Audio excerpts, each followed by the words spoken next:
Lorsqu'on effectue des coupes totales ou des CPRS, on vient modifier la forêt à long terme, puisque les arbres sont tous coupés au même moment et ceux qui vont suivre vont également repousser en même temps, ce qui va entraîner une simplification de la structure forestière et ce qui va donner une forêt équienne, c'est-à-dire une forêt très homogène.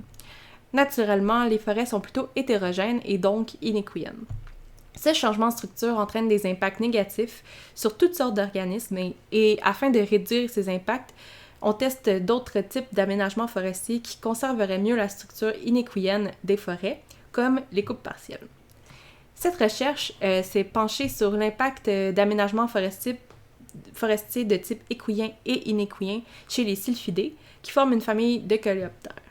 Ceux-ci utilisent leur environnement pour enterrer des cadavres de petits animaux pour que leurs larves s'en nourrissent.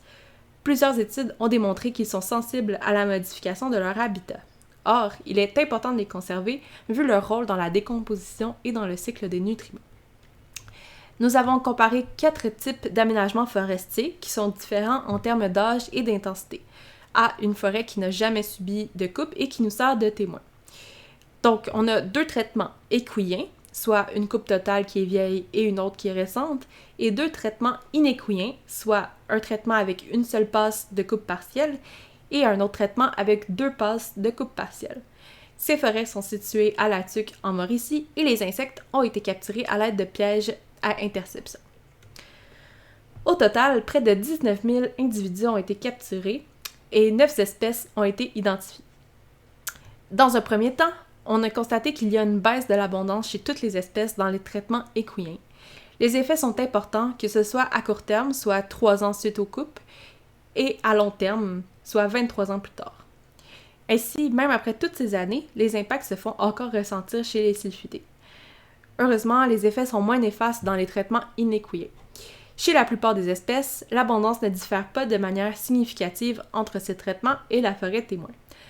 Et puis, en termes de composition, il n'y a pas de différence entre le traitement une passe et la forêt témoin. Ça signifie donc que pour les sylphidés, les coupes partielles semblent être une bonne alternative pour maintenir leur abondance et leur composition, surtout quand il y a seulement une passe de coupe. Finalement, on a étudié l'influence de plusieurs paramètres environnementaux sur l'abondance des sylphidés. Le paramètre qui prédit le mieux l'abondance est la surface terrière.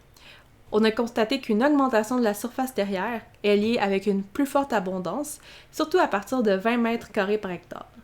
On peut donc conclure que les coupes partielles, qui conservent une surface terrière d'au moins 20 mètres carrés par hectare, peuvent être une bonne alternative face aux coupes totales ou CPRS, puisqu'elles conservent mieux la composition et l'abondance des sylphidés.